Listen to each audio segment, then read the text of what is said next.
Halo semuanya. Kami dari Kelompok 3.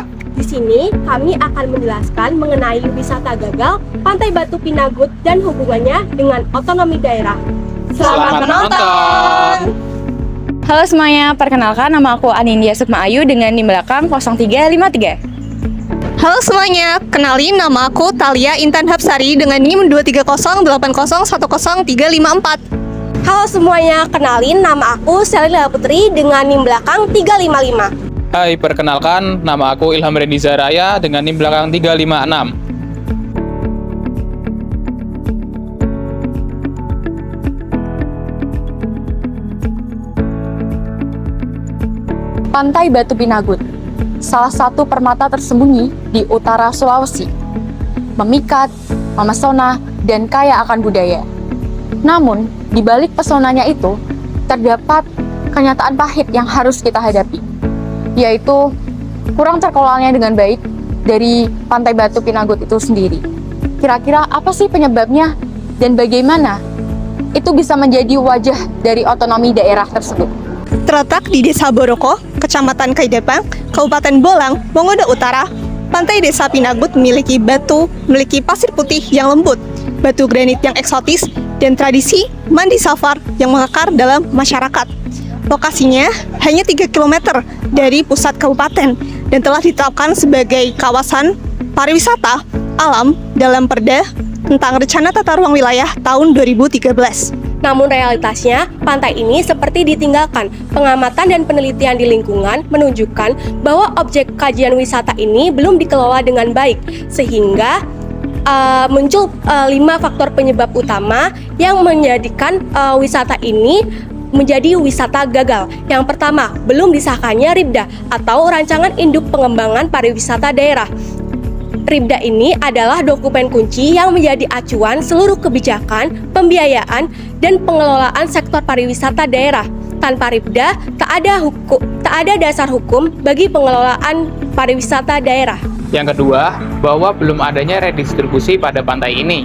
Pemerintah belum menetapkan secara resmi redistribusi pada pantai ini, yang terlihat bahwa nihilnya pemasukan untuk pengelolaan pantai, yang langsung berdampak pada keamanan, kenyamanan, dan kebersihan pantai yang belum dikelola secara baik. Yang ketiga, bahwa lahan yang sebagian besar ada di pantai ini masih dimiliki oleh warga. Pemerintah belum secara optimal melakukan pembangunan karena kepemilikan tanah tersebut, meskipun sudah diupayakan upaya berupa kebebasan lahan dengan skema ganti rugi. Keempat, rendahnya kesadaran wisatawan. Mereka tidak ada kesadaran untuk merawat, menjaga, dan perasaan memiliki. Sehingga banyak sampah berserakan di mana-mana, fasilitas dicoret-coret, dan juga ada beberapa pengunjung yang menyalahgunakan area tersebut untuk melakukan hal yang negatif. Kelima, lemahnya promosi wisata. Lemahnya promosi wisata seperti kampanye dan promosi digital menyebabkan lokasi ini jarang dikenal oleh wisatawan luar. Padahal, pantai ini memiliki posisi yang strategis dan potensi yang besar.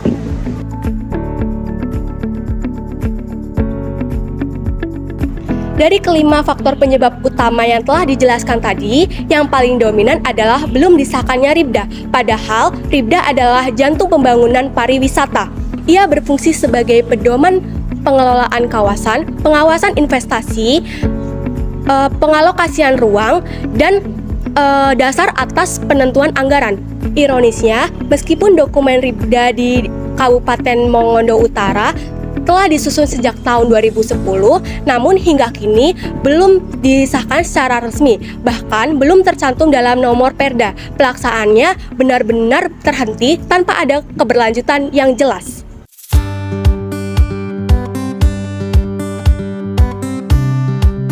Disinilah kita melihat kegagalan dalam memanfaatkan otonomi daerah. Sejak era reformasi, Indonesia telah menerapkan sistem desentralisasi, yaitu memberikan kewenangan pemerintah daerah untuk mengelola sektor publik termasuk sektor pariwisata. Undang-Undang Nomor 10 Tahun 2009 memberikan kewenangan pemerintah daerah untuk yang pertama, menyusun dan menetapkan rencana pembangunan pariwisata.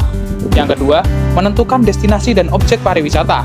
Yang ketiga, melakukan pengelolaan terhadap kawasan pariwisata dan menyusun promosi. Yang keempat, menarik retribusi dari kawasan wisata untuk mengembangkan ekonomi daerah. Namun, semua itu tidak dapat dijalankan tanpa adanya dasar hukum. Jika Ribda tidak disahkan, maka potensi yang ada di daerah tersebut akan terhambat oleh sistemnya sendiri. Inilah yang disebut dengan kegagalan dari otonomi daerah. Yang seharusnya otonomi daerah tersebut bisa menjadi alat kemandirian.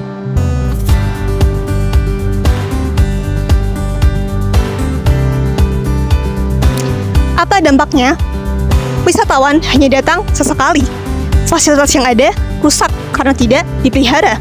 Tidak adanya pendapatan asli daerah dari sektor ini. Dan masyarakat sekitar jadi kehilangan peluang usaha dan peluang kerja. Dan yang terakhir, dampaknya adalah potensi budaya jadi menguap begitu saja. Padahal dalam kerangka otonomi daerah, kewenangan untuk mengatur harus sejalan dengan tanggung jawab pelaksanaannya. Ribda seharusnya disahkan. Pelaksanaan sosialisasi harus diperkuat dan budaya sadar wisata daerah harus ditumbuhkan. Jika tidak, maka sistem otonomi daerah hanyalah sebuah slogan kosong saja. Pantai Batu Pinagut bukan hanya tentang objek wisata, namun hal ini memberikan gambaran nyata bahwa otonomi daerah haruslah dikelola dengan keseriusan, bukan hanya tentang kewenangan belaka.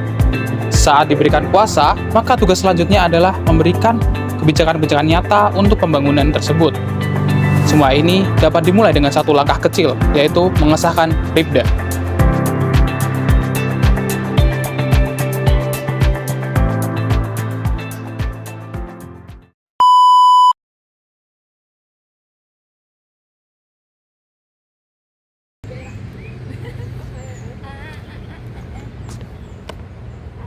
Wisata gagal Pantai Batu Pinagut dan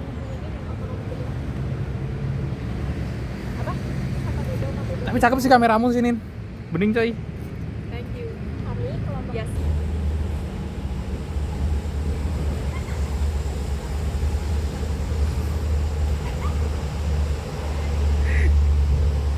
Gila, dengan produser Anin. proud. Anin the producer. Iya coy. Jadi tunggu hasilnya nanti ya, karena pasti bagus. Anin dan segala idenya. Nggak ada dasarnya. Enggak. Hai. Apa? Iya, ini sebenarnya di sini guys, ini backgroundnya bagus. Aslinya bagus pokoknya guys. Iya, dia bagus. Cuman kita karena capek ya, kita di sini aja. Nah, apa toh? Aku pengen nge-vlog seo.